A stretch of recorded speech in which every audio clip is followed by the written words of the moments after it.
Hello, everyone, and welcome. Welcome to the Krame Center for Mindful Living. We'd like to offer a nice warm welcome to those of you who are new and who are joining us for the very first time.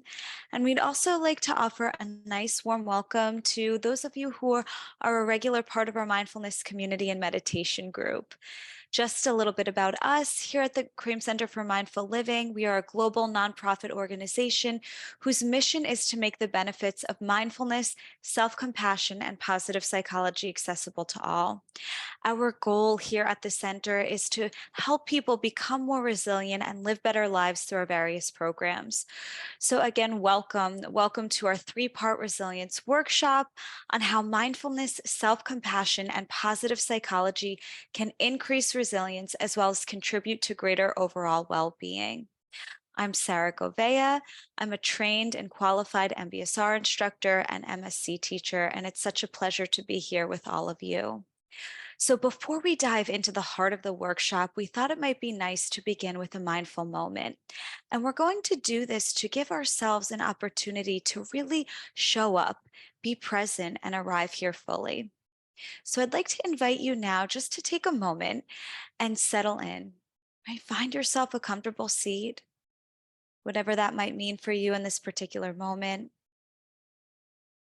And then there's an invitation to soften the gaze. Maybe it even feels right to close the eyes. We're tuning inward now and taking a nice, full, deep breath in and exhaling, letting it all go and inviting a sense of arrival. So, arriving in the space that you are in. And now arriving in the very chair that you are sitting in. And now arriving in your very own body.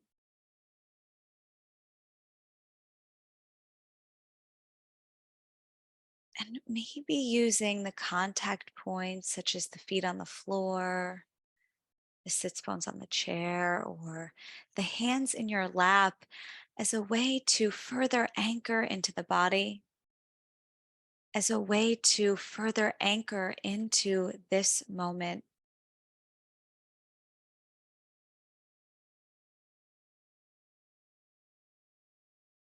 And if it's possible, doing the very best that you can to let go of whatever it is that came before. And likewise, doing the very best that you can to let go of what it is that will come later. Just giving yourself permission to be here fully,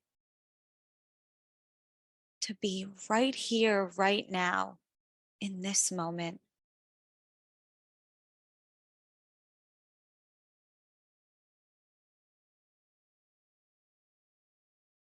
And as you're ready, bringing your awareness to the breath in the body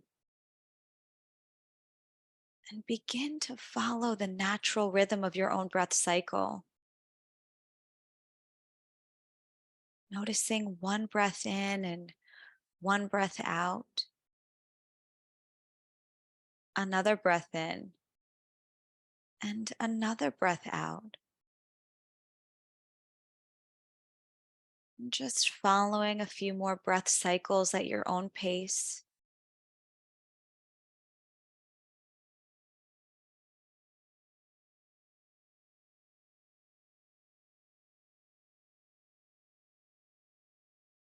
Allowing the breath to be just as it is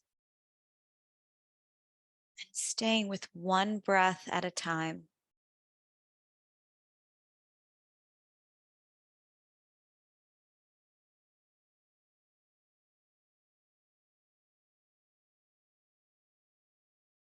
Now, after your next breath, letting this settling in practice go, allowing your eyes to gently open if they had been closed. And in your own time, bringing your attention back onto the screen in front of you. And just taking a moment to notice how you are. How are you right now after that brief settling in practice? Just checking in before we move on. Okay. So, in the first workshop that we did, we focused on mindfulness. And specifically, we talked about how it increases our awareness of what is happening. And in doing so, it gives us the ability to recognize when we are facing a difficulty. And then in the second workshop that we did, we explored self compassion and we explored the importance of offering ourselves self compassion in moments of struggle or difficulty or challenge. And today we'll be exploring our third pillar. We'll be looking at this third pillar of resilience, which is positive psychology, and how positive psychology truly plays an important role in helping us become more resilient. So, today we'll infuse elements of positive psychology to build upon our strengths, as well as to develop more tools to cultivate resilience. And so, to kick us off, we're going to start by defining what positive psychology is, right? We're going to be talking about it. What is it? So, positive psychology is the application of psychological research on human flourishing and optimal functioning to help humans lead an engaged, meaningful, and fulfilling life. So, traditionally, psychology has been reactive in nature. Traditionally, psychology has been focused on fixing what is wrong, whether that's with a person, a situation, or relationship. Positive psychology is a bit different, however. Positive psychology is the science of life satisfaction and learned optimism, which then promotes well being as well as greater resilience. So, we like to say, think of a scale where traditional psychology is focused on bringing people from -10 to 0 or baseline, whereas positive psychology is focused on cultivating more of what's right with us. And it's really about bringing us from this baseline to +5 or +10, and so on and so forth. So it's really about moving from this baseline to a positive state. And by taking a broader perspective, by zooming out and taking this bird's eye view, we have the ability to assess what's working well in our lives. And we have an ability from this perspective to evaluate our own strengths. We're able to look in and see what's going well in our lives and then use this as the building blocks for change. So, now that we've talked a little bit about what positive psychology is, we're going to talk about one of the most important frameworks in positive psychology, which is PERMA. So, PERMA stands for positive emotions, engagement, relationships, meaning, and achievements. And PERMA, as we like to say, consists of 5 buckets of well being. And in order to have this greater sense of well being and resilience, we need to at least have one drop in each of these buckets. And so we're going to talk about and explore each of these buckets together now. So, the first of these, positive emotions. Positive emotions include emotions such as joy or happiness and contentment, and they contribute to greater well being and resilience. One of the most important ways that we can contribute to our positive emotions is by practicing gratitude. So, gratitude's a practice. We can do this, and it then fills this cup of positive emotions. The second is engagement, and engagement in life is extremely important. It's important to be engaged in a meaningful activity that we're participating in. It's important to be engaged in interactions with one another. So, engagement is really about being present to our own life, and it's about not missing even the small and simple moments.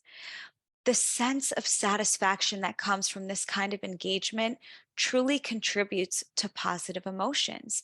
When we're engaged, when we're present, we can have this sense, we can explore and experience positive emotions in our own lives. And now the R in PERMA, relationships. Our relationships are the social connections that we need to feel like we belong. Relationships also give us the support that we need to persevere, whether that's with a challenge or a difficulty in our lives.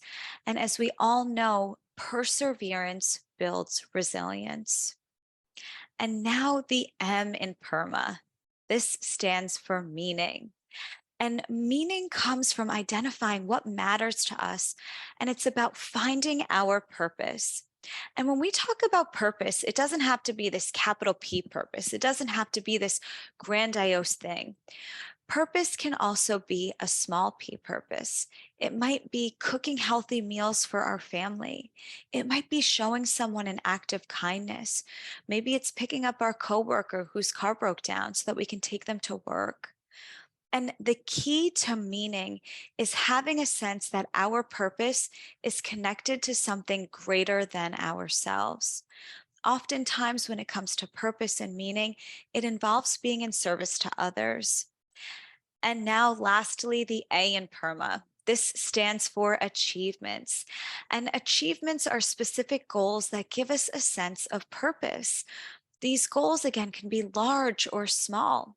They might be short term goals, like your to do list for the day, or maybe they're long term goals, like getting that advanced degree that you've always wanted to get. And so, again, just to recap, the PERMA, the PERMA, this is a really wonderful framework in positive psychology. And we encourage you to take a look at your own PERMA, these own elements of your own life, and notice, are any of these buckets bone dry? If they are, we encourage you to try to add one drop to each of them and notice if that makes a difference. So, we're now going to move on to another element of positive psychology, which is character strengths. Our character strengths are the positive traits and qualities that not only benefit us, but they also benefit those around us. And we're going to be moving into a brief reflection exercise now. So, I'd like to invite you to once again find a comfortable seat, whatever that might mean. And then there's an invitation to soften the gaze or close your eyes. So we're bringing that attention back inward once more. And now I'd like to invite you to reflect on your own unique strengths and gifts. What are your own unique strengths and gifts? Are you extremely caring?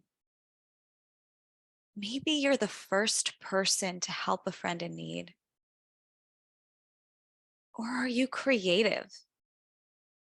Maybe you scrapbook on a regular basis. Or maybe you're a strong leader leading your team at work. So just taking some time to reflect on your own unique strengths and gifts that make you uniquely you.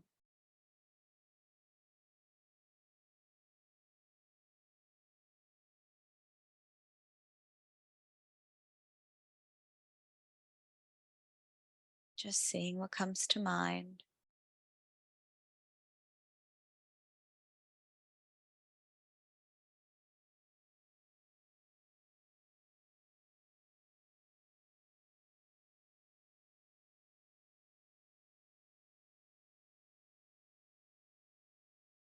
And now, when you're ready, just allowing the eyes to gently open, reorienting back to the screen in front of you, and taking a look at the list up here on the screen. And I'd like to invite you now to find your pen and paper, go through this list, jot down any of the strengths that you identified in this reflection exercise, and jot down any of the strengths that you recognize in this list within yourself. Maybe jotting down at least 3 to 5 and seeing what you can come up with.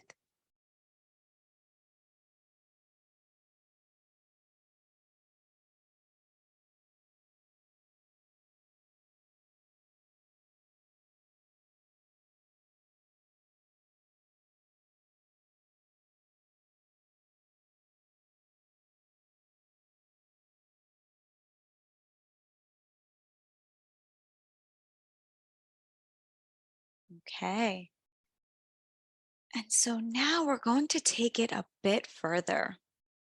And I'd like to invite you to reflect on and write about the following questions. So, do you use your character strengths in daily life? Do you draw upon your character strengths when you need them? Whether that's in a physical activity, a work task, in your personal life, during a challenge or a difficult moment. And if you recognize that you don't use your strengths regularly, that's okay. But think of how you can start using one strength each day for a week. And so have about 2 minutes to journal on this now, taking some time to reflect on these questions and write about what comes up for you.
We'll have about another 30 seconds.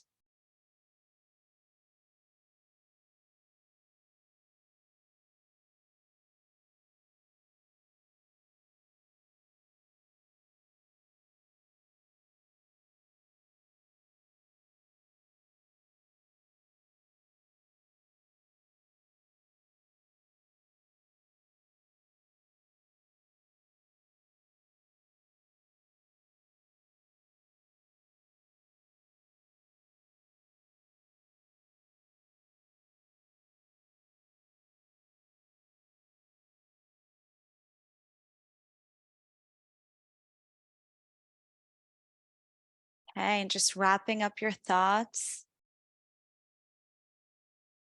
And so it's important to draw upon our strengths at all times, but particularly in a face of a challenge. And so now we're going to be moving into a brief meditation and reflection. And so finding a comfortable seat, something supportive to you as we move into this meditation practice, putting your pen and paper aside. And then there's an invitation to soften the gaze or close the eyes once again.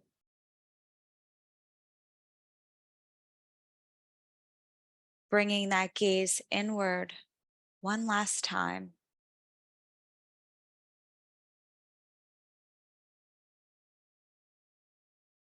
Maybe just taking a moment to tune into the contact points of the body.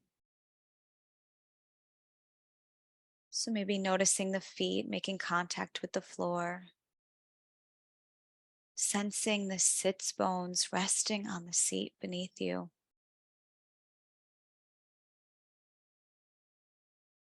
If it feels right, perhaps even finding a little extra length in the spine, reaching through the crown of the head.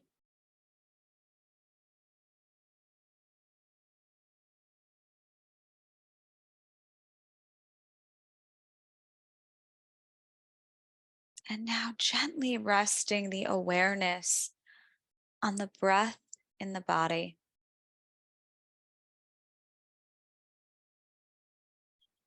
No need to change or manipulate the breath in any way, shape, or form.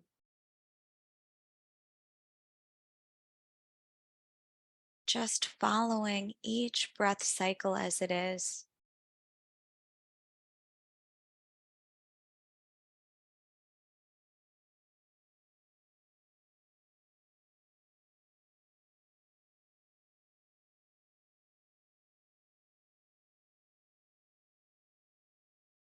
Staying with the natural ebb and flow of the breath.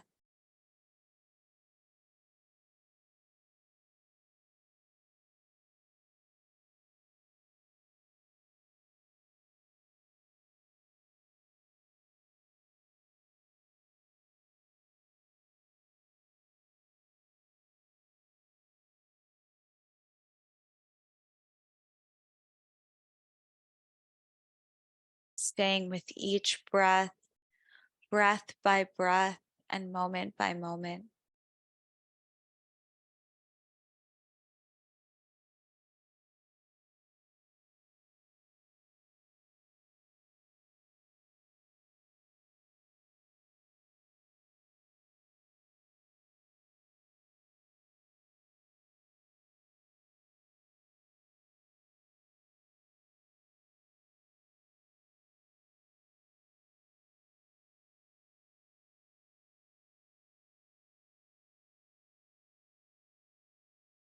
Nowhere to go, nowhere to be,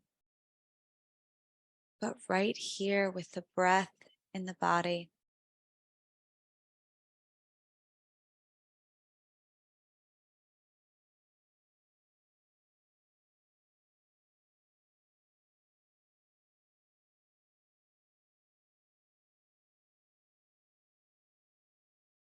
Staying with our tried and true companion, that is the breath.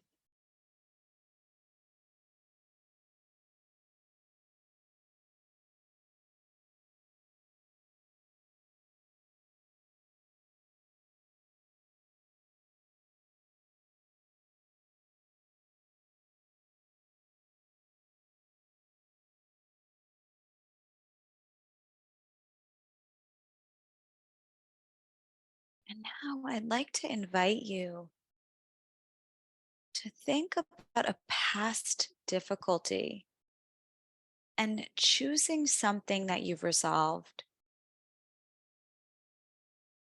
So, choosing a past difficulty that's had a resolution.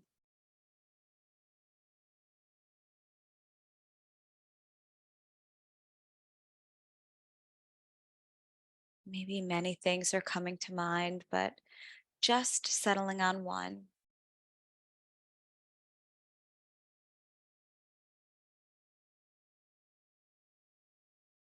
And now bring to mind as many details as possible.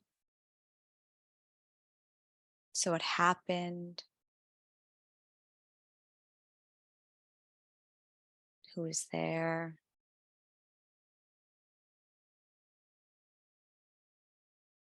what did you do,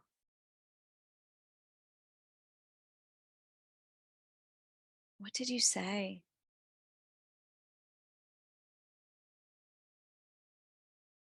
What was the outcome?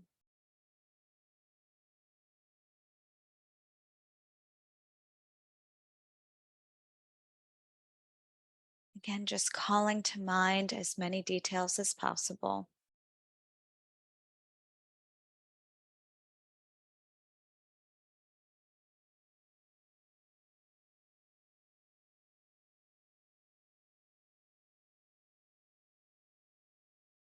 And now noticing, did you use any of the strengths that you identified earlier?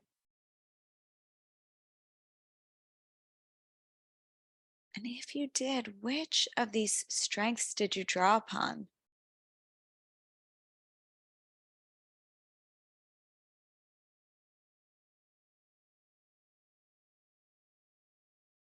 And if you didn't use any of your strengths, that's okay. But can you identify some now that you can draw upon during these times of adversity moving forward?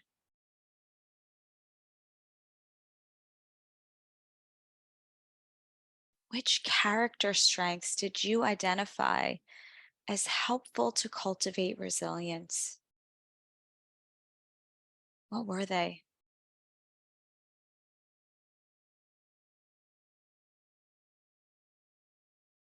And so, just taking some time to reflect on this. What are the strengths that you have within yourself that you can use during times of adversity, during difficult moments, during a struggle or challenge?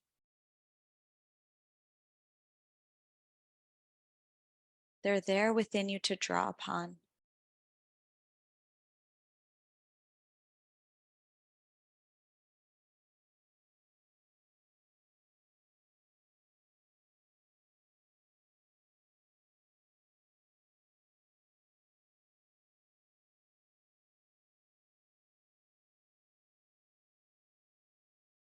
And now gently letting go of this and tuning back into the breath once again.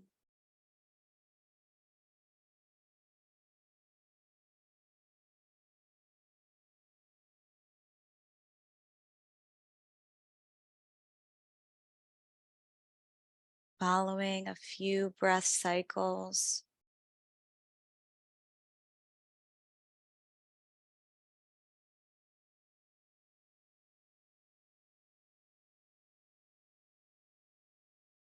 And then, when you're ready, gently opening the eyes once more, coming back to the screen once again. And there's been research that's been done which has shown that drawing upon our strengths cultivates resilience. And so, this might be something that you wish to come back to in the future, something you wish to continue exploring. If you have your pen and paper handy next to you, I'd like to invite you to jot down any of the strengths that you identified, which you can use during times of difficulty or struggle or adversity.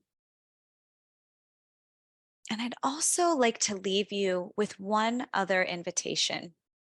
I want to invite you to try using one strength of yours every day for a week, and then try changing the strength each week and do this for a month and see what happens. Right? We just might be surprised by what can happen if we intentionally use one of our strengths every day for a week. So I would like to take the opportunity now to say thank you. I'd like to say thank you to everyone for joining us today. It is always such a pleasure being here with each of you, practicing together, learning and growing together. So thank you very much for your time, and we hope to see you sometime very soon in the near future.